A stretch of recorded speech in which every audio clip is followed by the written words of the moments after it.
말씀은 신약성경 마태복음 14장 22절에서 33절입니다. 예수께서 즉시 제자들을 재촉하사 자기가 무리를 보내는 동안에 배를 타고 앞서 건너편으로 가게 하시고 무리를 보내신 후에 기도하러 따로 산에 올라가시니라. 저물매 저기 혼자 계시더니 배가 이미 육지에서 술이나 떠나서 바람이 거스름으로 물결로 말미암아 고난을 당하더라. 밤 사경에 예수께서 바다 위로 걸어서 제자들에게 오시니 제자들이 그가 바다 위로 걸어오심을 보고 놀라 유령이라 하며 무서워하며 소리 지르거늘 예수께서 즉시 이르시되 안심하라 나니 두려워하지 말라.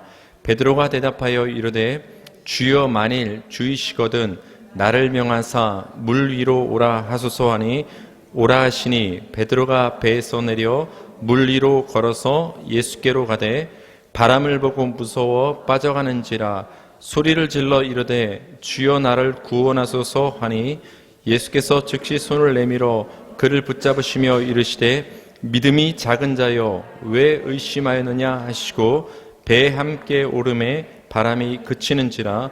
배에 있는 사람들이 예수께 절하며 이르되 진실로 하나님의 아들이로소이다 하더라. 아멘. 오늘 하나님 말씀의 제목은 난이 두려워하지 말라. 난이 두려워하지 말라라는 제목으로 하나님 말씀 전하겠습니다. 오병이어 표적 후에 예수님은 제자들을 먼저 배를 타고서 건너편으로 가게 하셨습니다. 마가복음 성경을 보면은 건너편을 벳세다라 칭하고 있고 요한복음을 보면 가버나움이라 칭하고 있습니다. 본인은 무리를 남아서 보낸 후에 혼자 산으로 기도하러 가셨습니다. 왜냐하면 요한복음을 우리가 참조해 봤을 때 무리가 예수님을 붙잡아서 억지로 임금을 삼으려 했기 때문입니다. 마태복음 14장 24절입니다.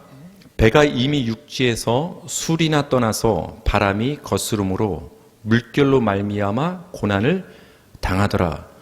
예수님께서 그 현장에 남아 계시고 제자들로 하여금 먼저 배를 타고서 건너편으로 건너가게 하셨는데 바람이 불기 시작했습니다. 그래서 제자들이 굉장히 그 파도, 그 물결로 말미암아 고난을 당하는 상황이었습니다. 이미 육지에서 술이나 떠난 후였다. 그러니까 되돌아갈 수도 없는 상황이죠. 여기서는 술이라고 나왔는데 요한복음을 보면 10열이라고 표현이 되어 있습니다. 그래서 우리가 거리를 환산하면 약 5km 정도를 이미 무태서 출발을 한 상태였습니다.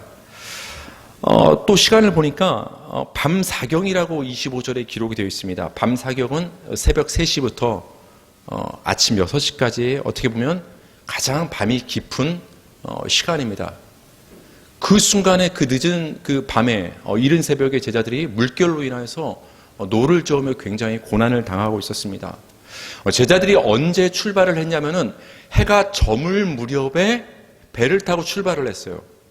근데 도착했어도 이미 도착했어야 하는데 시간을 훌쩍 넘겨서 오랜 시간이 지나서 아침이 밝아오는 그 시간이 되었는데도 여전히 지금 파도와 싸워가며 노를 젓고 있었다라는 거예요.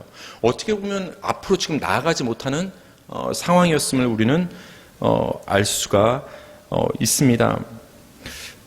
고난의 상황에서는 실제로는 그 상황에 우리가 삼킴을 당해서 아무것도 할 수 없는 우리 인간의 연약한 모습을 제자들은 그대로 보여줍니다. 아무리 힘을 합쳐서 인간이 노를 저어봤지만 여전히 육지에서 그렇게 멀리 나가지 못하는 모습. 이미 도착했어야 되는데 사람의 계획으로는 여전히 도착하지 못하고 고군분투하고 있는 그 인간의 그 모습. 제자들의 모습을 통해서 우리는 볼 수가 있습니다. 우리는 밤새 물고기를 잡기 위해서 그물을 던졌지만 밤이 새도록 한 마리의 물고기도 잡지 못한 그 제자들의 그 모습과 이 모습은 굉장히 연결되는 것을 우리는 볼 수가 있습니다. 우리도 마찬가지죠. 어떤 상황을 우리가 타개하기 위해서 해결하기 위해서 굉장히 오랜 시간 우리의 힘을 합쳐서 때론 내 힘으로 홀로 되지 않을 때 주변 사람의 힘을 모아서 우리가 아무리 애써봤지만 시간은 많이 흘렀지만 어떻게 보면 전혀 앞으로 나아가지 못하는 상황에 우리는 직면할 때가 굉장히 삶을 통해서 많이 있습니다. 신앙의 문제에 있어서도 마찬가지임을 저는 개인적으로도 여전히 느낍니다. 더 경건해지고자 하나 그 경건의 그 발자국을 더 앞으로 나아가지 못할 때 내가 끊어버리고 싶은 어떤 나쁜 습성과 어떤 성품과 그 죄가 있는데 여전히 그 죄를 끊어버리는 데 있어서 아무리 그 노를 저어봤지만 한 발자국도 더 나아지지 못하는 나의 모습을 볼 때가 있습니다. 사람은 고난이 너무 크면 그 상황에 압도되어서 아무것도 할 수 없을 때가 있다라는 것입니다. 그래서 전 여러분께 이걸 말씀드리고 싶어요. 힘들어하는 사람에게 우리가 너무 쉽게 하는 말이 왜 아무것도 하지 않느냐. 물론 아무것도 하지 않으면 안 됩니다. 다시 힘을 내서 일어서야 되는 줄 믿으시기 바랍니다. 일어서야 되지만 그 사람이 어쩌면 우리가 보이지 않는 곳에서는 이 밤새 노를 저은 제자들처럼 굉장한 노력을 했을지 몰라요. 그러나 결국은 한 발자국도 나가지 못한 그 힘에 겨워하고 있는 사람에게 아니 왜 그렇게 주저앉아 있느냐, 왜 아무것도 하지 않느냐고 우리가 반문하기에 앞서서 그가 지금 아무것도 할 수 없을 정도로 고난의 상황에 삼켜버려서 압도되어 있음을 우리는 이해할 수 있어야 된다라는 거예요. 우리가 보지 못하는 어려움에서 그는 어려움을 아픔을 겪고 있을 수 있다라는 것입니다. 힘겨운 싸움을 하고 있을 때 예수님께서 나타나시죠. 그래서 바다 위를 예수님께서 이렇게 걸어오십니다. 굉장히 무섭겠죠. 밤 사경이니까 예수님의 그 형체가 어떤 사람의 모습 같지만 왠지 유령 같기도 하고 예수님으로 인식하기 쉽지 않았을 거예요. 그래서 제자들이 깜짝 놀라가지고 유령이 걸어오는 줄 알았습니다. 마태복음 14장 28절입니다. 베드로가 대답하여 이르되 주여 만일 주님이시거든 나를 명하사 물 위로 오라 하소서 하니 그 무서워하는 제자들 향해서 예수님께서 말씀하십니다. 나니까 두려워하지 말라. 제자들이 깜짝 놀라면서 정말 주님이시거든 나한테 명령해서 주님께 지금 오게 하십시오 하고 지금 베드로가 앞장서서 대표해서 지금 얘기를 합니다. 나를 명하사 물 위로 올라오게 하소서. 지금 여러분 바다는 잔잔한 게 아닙니다. 여러분 바다 가보셨으면 알겠지만 굉장히 무섭습니다. 수영장에서 수영 좀 꽤나 한다는 사람들도 바다에 그 보이지 않는 그 밑바닥이 보이지 않는 그 바다를 바라볼 때 굉장한 두려움을 느낄 때가 있습니다. 더군다나 지금 갈릴리 바다의 상황은 어떤 상황이냐? 노를 열심히 저어도 앞으로 나아가지 않는 정도로 파도가 굉장히 크게 치는 상황, 바람이 부는 상황이었습니다. 근데 지금 물 위를 걸어간다? 예수님께서 오라고 하셨다고 물 위로 걸어간다? 이것은 굉장히 쉽지 않은 상황입니다. 그래서 우리는 보통 이렇게 우리는 평가를 하고 얘기를 합니다. 베드로는 굉장히 믿음이 좋아 보인다. 예수님을 바라보고 물 위를 걸어가는 이 베드로의 모습은 굉장히 믿음 있는 모습이고 패기 있는 모습이고 우리도 노력을 해서 어쩌면 베드로의 모습과 같아져야 된다라고 우리는 도전을 받을 때가 있습니다. 이 모습은 베드로가 간간히 예수님의 사역 당시에 믿음 있는 모습, 패기 있는 모습을 보여줬죠. 마가복음 14장 31절입니다. 다 같이 읽겠습니다. 시작. 베드로가 힘있게 말하되 내가 주와 함께 죽을지언정 주를 부인하지 않겠나이다. 그렇죠. 여러분 누가 내 편이 되어준다는 것은 굉장히 힘이 됩니다. 여러분 가족의 힘이 되어주시길 바랍니다. 남편의 힘이 되어주시고 아내의 힘이 되어주시고 부모님의 힘이 되어주시고 자녀의 힘이 되어주시고 성도의 힘이 되어주시길 바랍니다. 같은 편이 되어줘야 되는 거예요. 같은 편이. 근데 예수님께서 죽기 직전에 굉장한 인생의 위기를 만났을 때 베드로가 나서서 대표로 이렇게 말합니다. 내가 주님과 함께 죽을지언정 주를 부인하지 않겠습니다. 얼마나 예수님께서 마음이 든든했겠습니까? 그 물 위를 걸어가는 그 베드로의 그 담대한 모습과 이렇게 일치를 하고 있죠. 그런데 우리가 보기에 굉장히 믿음 있어 보였던 베드로의 모습, 용기와 패기가 넘쳐났던 베드로의 모습에서 반전이 일어납니다. 우리는 그것을 볼 필요가 있죠. 오늘 본문에서 마태복음 14장 29, 30절 제가 읽어드릴게요. 오라 하시니 베드로가 배에서 내려 물 위로 걸어서 예수께로 가되 바람을 보고 무서워 빠져가는지라. 굉장히 믿음이 있어 보이고 패기 있어 보이게 물 위를 걸어가기 시작했던 베드로가 갑자기 이제 바람 소리가 들렸겠죠. 눈앞에 그 파도가 일렁이는 게 보였겠죠. 굉장한 두려움이 엄습했겠죠. 그 순간 바람을 보고 무서워 빠져가는지라. 여러분, 물에 빠지면 굉장히 무섭습니다. 저 가끔 이제 나이가 들어서 바다를 갈 때마다 지난 날을 회개합니다. 지난 날 내가 왜 학생 수련회 때, 청년 수련회 때 가서 그렇게 여자들 빠뜨려서 물에서 무섭게 했을까? 별것도 아닌 놀이라고 생각했는데 그 사람이 물에 빠진 후 죽기 살기로 왜 나에게 덤벼들었을까? 그 마음을 이제 알겠어요. 굉장한 공포였을 거예요. 여기 보면 무서워 빠져가는지라 이런 표현이 나오는데, 이 빠져가는지라는 단순히 물에 이렇게 잠기는 것이 아니라 익사할 정도로 위급한 상황 정도로 빠져나간 상황을 말하는 거예요. 빠져들어간. 다시 말하면 지금 베드로는 익사할 정도로 지금 위험한 상황에 지금 빠졌다는 것을 우리는 알 수가 있습니다. 이것을 보고서 우리는 이렇게 생각합니다. 아니, 끝까지 예수님을 보고 걸어가야지. 아니, 왜 바람을 바라봐? 왜 이렇게 믿음이 없어? 그러니까 빠지지. 우리는 베드로처럼 예수님을 끝까지 바라보고 나아가야지 물을 바라봐서 빠지면 안 돼. 우리는 너무나 쉽게 얘기를 한다라는 거예요. 근데 여러분이 베드로였다면 그 바람 소리가 안 들렸을까요? 그 물결이 눈에 안 보였을까요? 아니, 여러분이 인생을 살아가면서 위기를 만났을 때 정말 아무렇지도 않나요? 믿음을 굳건히 마음을 다짐하면 그 위기의 상황이 눈에 안 보이나요? 신앙이 있고 없고를 떠나서 예수님을 믿는 사람이냐 안 믿느냐를 떠나서 예수님을 믿는 우리도 위기의 상황이 눈에 들어오고 때론 그것에 삼킴을 당하고 압도되는 것을 여러분 경험해 보지 않았습니까? 솔직히. 그래서 저는 이 베드로의 모습을 보고서 왜 이렇게 믿음이 없느냐, 예수님을 왜 끝까지 바라보지 못했느냐, 저는 함부로 말할 수 없을 것 같아요. 바람을 보고 무서워 빠져가는 이 베드로의 모습은 우리 인간은 상황을 바라볼 수밖에 없고 그 상황에 압도되어 고난을 당할 수밖에 없는 존재임을 우리는 인식하고 인정할 필요가 있다는 거예요. 이게 우리의 모습이에요. 우린 때로 믿음이 있어 보이고 우린 때로 우리의 모습을 확신하지만 막상 위기가 닥치면 이 베드로처럼 물에 빠져가는 베드로처럼 우리는 상황에 삼켜져 버리는 우리 자신을 굉장히 자주 보게 된다는 것입니다.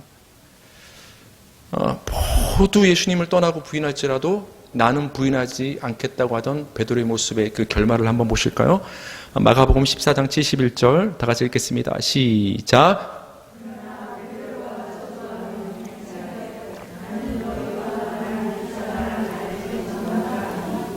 아멘. 베드로의 그 갈릴리 지역 방언 사투리를 듣고서 너도 저 예수와 한패 아니냐, 한마디로 인정을 하게 되면 잡혀서 죽을 수 있는 상황인 거예요. 왜냐하면 예수님께서 지금 반역죄에 엮여가고 있는 상황이었거든요. 그렇다면 예수님의 제자들도 그 반역, 음모에 가담한 사람이 되기 때문에 죽임을 당할 수 있는 상황이었던 것입니다. 그때 베드로가 위기의 상황이 왔을 때 나는 너희가 말하는 이 사람 예수를 알지 못한다. 패기 있게 자신 있게 다 떠날지라도 나는 예수님을 떠나지 않고 부인하지 않겠다던 그 베드로의 모습은 온데간데였고, 베드로가 저주하며 맹세하되 저주하면서까지 예수님을 부인하는 베드로의 모습을 우리는 발견하게 됩니다. 마치 갈릴리 바다에서 바람을 보고 무서워 빠져들어갔던 베드로의 모습처럼 이렇게 인간의 모습은 여러분 연약한 것입니다. 물에 빠져가는 베드로를 향해서 예수님께서 이제 구원의 손길을 내밀어 주시죠. 마태복음 14장 30절입니다. 다 같이 읽겠습니다. 시작. 바람을 보고 무서워 빠져가는지라 소리질러 이르되 주여 나를 구원하소서. 익사할 지경이 된 베드로의 입에서 나온 말은 무슨 말입니까? 주여 나를 구원하소서. 우리 다 같이 주님께 한번 외쳐볼까요? 시작. 주여 나를 구원하소서. 여러분, 물에 빠진 사람이 고상하게 말하겠어요? 목소리가 갈라지든 째지든 교양 없어 보이든 간에 소리 지르고 보는 거예요. 살려달라고. 지금 베드로의 심정이 그건 거예요. 소리 질러 이르되 주여 나를 구원하소서. 베드로의 입술을 통해서 그 예수님을 향한 도움의 목소리가 터져 나온 곳입니다. 예레미야 2장 27절을 보겠습니다. 예레미야 2장 27절 제가 읽어드릴게요. 그들이 나무를 향하여 너는 나의 아버지라 하며 돌을 향하여 너는 나를 낳았다 하고 그들의 등을 내게로 돌리고 그들의 얼굴은 내게로 향하지 아니하다가 그들이 환난을 당할 때는 이르기를 일어나 우리를 구원하소서 하리라. 예레미야 선지자를 통한 하나님의 예언인데 이스라엘 백성들이 하나님을 배신합니다. 우상 숭배에 빠집니다. 그로 인해서 환난을 당하게 될 것인데 그 환난을 당하면 이스라엘의 백성의 입술을 통해서 결국은 우리를 구원하소서라는 이 말이 나오지 않고는 배길 수 없다라고 지금 주님이 말씀하시는 거예요. 여러분 생각해 보세요. 하나님께서 이스라엘 백성을 향한 환난을 막아주시면 되는 거 아니에요? 아예? 예수님께서 아예 어쩌면은 그 물결을 애초에 일어나지 않게 풍랑을 애초에 막아주셨으면 되는 거 아니에요? 아니 시간을 더 거슬러 올라가서 애초에 예수님께서 같이 제자들과 배를 타고 건너갔으면 되는 거 아니에요? 모든 것을 다 아시는 예수님께서 아니 애초에 그 바다를 건너가시지 않았으면 되는 거 아니에요? 예수님은 풍랑을 일 것을 다 이미 아셨을 거 아니에요? 모든 것을 아시는 예수님께서 풍랑이 일 것을 아시는 예수님께서 제자들이 물에 빠지는 고난에 빠질 것을 아시는 예수님께서 왜 건너가게 하셨느냐는 거예요. 왜 그랬을까요? 그 고난의 상황을 허용하심으로 그들의 입술을 통해서 주여 나를 구원해 달라는 그 고백이 나오게 만드신 거예요. 우리가 삶을 통해서 여러분 어려움이 없으면 위험한 상황이 없으면 구해달라는 말이 나올까요? 어렵기 때문에 내가 할 수 없기 때문에 돼지 쥐염 열매도 먹을 수 없기 때문에 헐벗었기 때문에 수치를 당하기 때문에 죄에 빠져서 허우적거리기 때문에 익사할 지경의 고난에 빠지기 때문에 그때 비로소 우리는 주님께 기도하게 되고 주님께 도움을 요청하게 되는 거예요. 주여 나를 구원하소서. 주님을 향한 이 고백이 터져나오게 만드시기 위해서 주님은 때로는 우리에게 고난의 상황을 허용하신다라는 거예요. 그래서 우리는 하나님의 보호하심에 있는 자리임에도 불구하고 물결치는 바다를 건너가야 하는 거예요. 성도는 물에 빠져가는 그 베드로를 향해서 예수님께서 이렇게 얘기를 합니다. 마태복음 14장 31절 다 같이 읽겠습니다. 시작. 예수께서 즉시 손을 내밀어 그를 붙잡으시며 이르시되 믿음이 작은 자여 왜 의심하였느냐 하시고.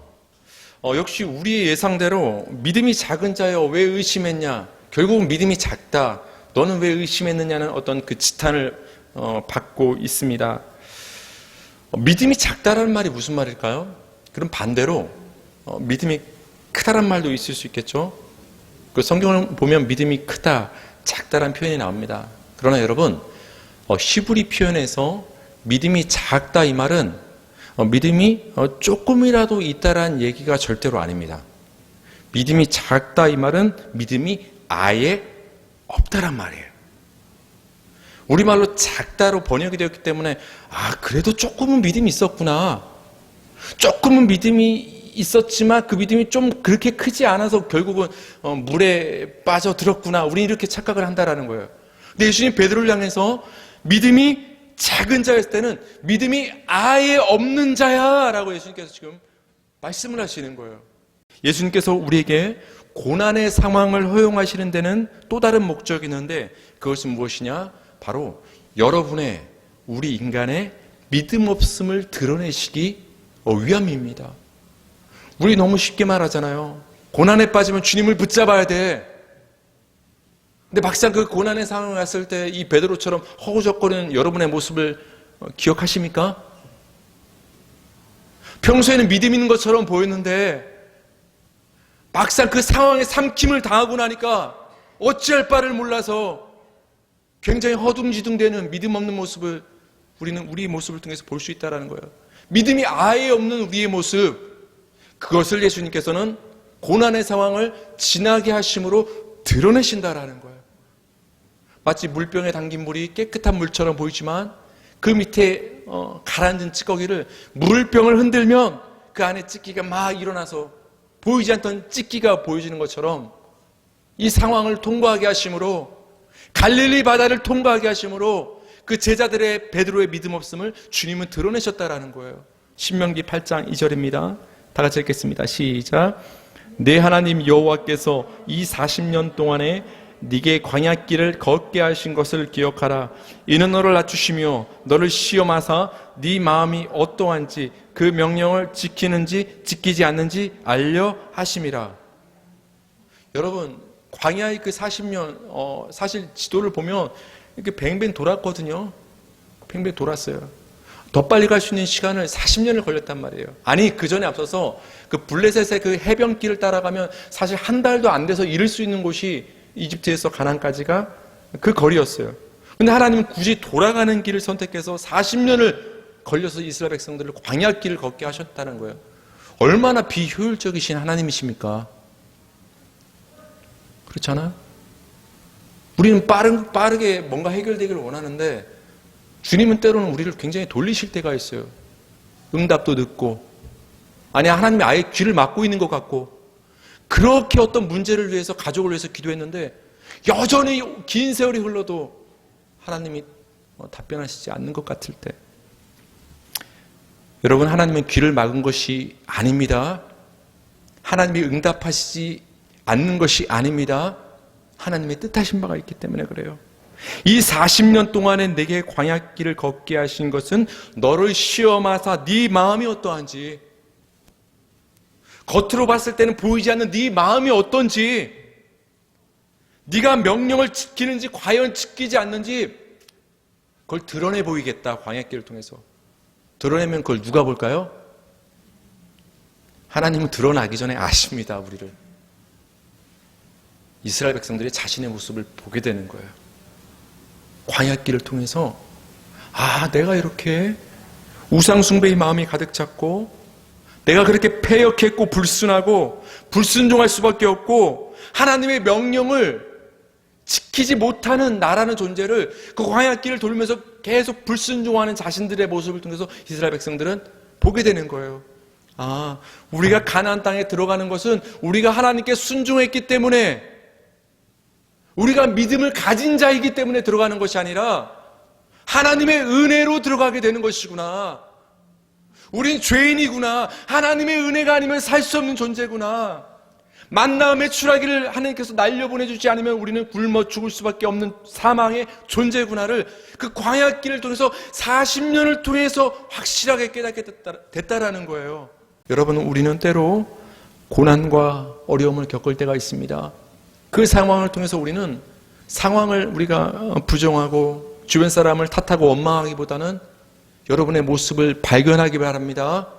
우리의 연약함을 인정하길 바랍니다. 마태복음 14장 27절입니다. 예수께서 즉시 이르시되 안심하라, 나니 두려워하지 말라. 예수님을 보고서 유령이라 해서 소리 지르는 제자들에게, 파도 때문에 굉장히 공포심에 휩싸인 제자들에게 예수님께서 이렇게 말씀하십니다.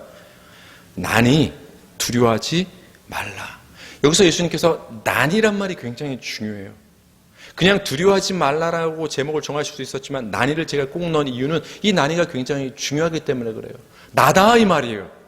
이것은 헬라어로 이런 말이에요. 에고 에이미.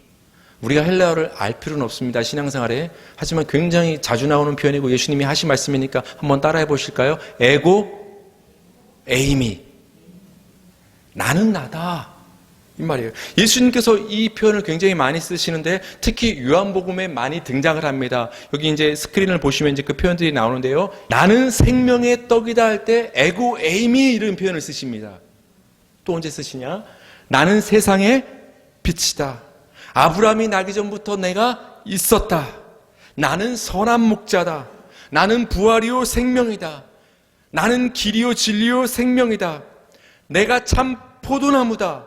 나는 무엇이다라고 예수님께서 말씀하실 때 계속 나니 라는 표현을 성경에서 예수님께서 사용하고 있다는 거예요. 이 나니, 에고 에임이라는 표현은 예수님께서 그냥 단순히 쓰시는 표현이 아니라 내가 어떤 존재인지, 예수님이 어떤 분이신지를 계시할 때 쓰시는 표현이 나니란 표현인 거예요. 그러니까 지금 물결 위에서 두려워하는 제자들에게 예수님께서 나니 두려워하지 말라. 이것은 단지 내가 기준이 아니라 너희가 알고 지냈던 그 예수다라는 단순히 신분을 밝히는 정도의 용어가 아니라 내가 어떤 존재임을 지금 제자들에게 계시하고 있는 거예요. 왜? 그것이 두려움을 몰아라는데 연결이 되기 때문에 그래요. 그럼 여러분께서 생각해 보셨을 때 이게 난이라는 표현은 예수님이 누구심을 드러내는 표현일까요? 생명의 떡이다. 아브라함이 나기 전부터 있었다. 나는 선한 목자다. 진리요 생명이다. 나는 누구다? 하나님이다를 지금 선포하고 있는 거예요. 나니 두려워하지 말라. 이 말은 나는 하나님이니 내가 하나님이 너희 고난의 상황에 지금 함께 있으니 두려워하지 말라라고 지금 예수님께서 말씀을 하고 있다라는 거예요. 이 난이란 표현이 그래서 우리가 출애굽기 표현에도 등장을 합니다. 출애굽기 3장 14절입니다. 다 같이 읽겠습니다. 시작. 하나님이 모세에게 이르시되 나는 스스로 있는 자이니라. 또 이르시되 너는 이스라엘 자손에게 이같이 이르기를 스스로 있는 자가 나를 너희에게 보내셨다 하라. 하나님이 모세에게 이스라엘 백성에게 자신을 계시하셨을 때 그 이름이 여호와입니다. 그것을 이제 풀어서 이제 말씀을 하시는데 나는 스스로 있는 자다. 하나님은 계속해서 자신을 그렇게 계시하십니다. 나는 스스로 있는 자니라. 우리가 믿는 여호와 아버지 하나님은 스스로 홀로 계신 하나님이신 줄 믿으시기 바랍니다. 그렇게 하나님은 이스라엘 백성에게 자신을 계시하셨습니다. 이때 히브리어로 쓰인 이 구약 성경이 헬라어로 나중에 신앙의 후배들에 의해서 번역이 되었는데 그때 나는 스스로 있는 자가 헬라어로 번역될 때 사용된 단어가 바로 에고 에이미. 오늘 말씀에서 나니 할 때 그 말로 번역이 됐다라는 거예요. 그 두 개를 연결시켜 보면 예수님은 제자들 앞에서 지금 난이라는 표현을 통해서 내가 단순한 랍비오 인간이 아니라 나는 하나님이라는 것을 지금 선포를 하고 있구나. 왜 하나님임을 얘기할까요? 이 바람과 물결과 이 풍랑을 만드신 분이 누구예요? 하나님. 그러니까 하나님이신 예수님이 우리가 닥친 이 상황을 정리하실 수 있겠다로 연결이 되는 것입니다. 마태복음 14장 33절입니다. 다 같이 읽겠습니다. 시작. 배에 있는 사람들이 예수께 절하며 이르되 진실로 하나님의 아들이로소이다.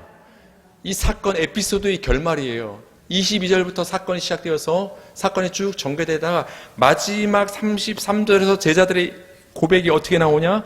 진실로 하나님의 아들이로소이다. 단순히 무리를 걷는 그 이적의 지금 핵심 포커스가 있는 것이 아니라 예수님이 누구시냐를 드러내시는 사건이라는 거예요. 예수님은 하나님이시라는 것을 이 사건을 통해서 예수님은 자신을 계시하시고 드러내신 것입니다. 나니 두려워하지 말라는 그 표현과 제자들의 입술을 통해서 고백된 진실로 하나님의 아들이로소이다라는 이 고백을 합쳐보면 예수님은 하나님의 아들이라는 것입니다. 예수님이 하나님의 아들이심을 믿으시기 바랍니다. 우리 마지막으로 마태복음 14장 27절을 읽겠습니다. 시작. 예수께서 즉시 이르시되 안심하라. 나니 두려워하지 말라. 여러분, 이 말은 우리에게 굉장한 위로와 소망과 힘이 됩니다. 그냥 두려워하지 말라가 아니라 나니 두려워하지 말라. 너희가 두려워하지 않을 수 있는 근거는 나니 내가 있으니 내가 하나님이니까 너희가 두려워하지 않을 수 있다는 거예요. 두려워하지 않음의 근거가 인간의 힘과 노력에 있는 것이 아니라 우리를 붙잡고 계신 그 예수님과 하나님에게 있다는 걸 지금 말하고 있는 거예요. 여러분 두려워하지 마시기 바랍니다. 왜냐하면 하나님이신 여호와께서 하나님이신 예수님께서 여러분과 함께 하시기 때문입니다. 난이 두려워하지 말라. 우리가 두려워하지 않을 수 있는 그 근거가 예수님에게 있는 것입니다. 여러분, 오늘 사건은 우리가 믿음으로 예수님을 바라보면 무리를 걸을 수 있다는 얘기가 아닙니다. 여러분, 바닷가 가서 예수님께서 걷게 하실 줄 믿습니다 하고 막 걸어 들어가면 안 됩니다. 오늘 본문은 우리가 믿음이 지금 작은데 믿음을 더 굳세게 가지면 예수님만 바라보면 우리가 무리를 걸을 수 있다는 그 믿음의 그런 차원의 얘기를 하는 것이 아니라 무엇을 얘기하느냐? 우리는 무리를 걸을 수 없지만 예수님은 무리를 걸으시는 하나님이시다를 지금 얘기하고 있는 거예요. 우리는 걸을 수 없지만 예수님은 걸으실 수 있는 분이시다. 그걸 뭐라고 했죠, 여러분? 지난 시간에 우리는 할 수 없지만 우리가 할 수 없는 것을 하나님이 하신다. 이걸 두 글자로 복음이라고 했잖아요. 우리가 믿는다라는 것은 복음을 믿는 거예요. 내가 할 수 없는 것, 우리가 할 수 없는 것을 대신 하나님이 하신다. 우리가 우리의 죄를 스스로 사할 수 없는 것을 하나님이 대신 예수의 피를 통해서 우리를 사해 주셨다. 그래서 십자가가 복음이 되는 거예요. 우리는 무리를 베드로는 걸을 수 없었지만 예수님은 걸으셨다. 이 사건에는 복음이 담겨 있다라는 거예요. 우리는 바람을 보고 두려워할 수밖에 없는 존재이지만 그 바람을 창조하시고 순종케 하시는 하나님이신 예수님으로 인하여서 우리는 두려워하지 않을 수 있다라는 것을 이 본문의 그 사건을 통해서 우리는 깨닫게 되는 것입니다. 예수님께서 여러분 삶의 고난과 어려움의 그 바람과 파도를 잔잔케 하실 줄 믿으시기 바랍니다. 그것에 삼킴을 당할지라도 두려워하지 마시기 바랍니다. 그것을 창조하신 하나님이신 예수님이 여러분 곁에 있음을, 아니 여러분 안에 있음을 믿으시기 바랍니다. 갈릴리 파도와 바람 같은 고난 가운데서 우리의 연약함을 인정하고서 주여 나를 구원하여 주소서라는 마음으로 기도하시기 바랍니다. 우리의 안전이 오직 하나님이신 예수님에게 있음을 알고 그분만을 의지하는 우리 믿음의 성도들 되기를 주님의 이름으로 축원합니다.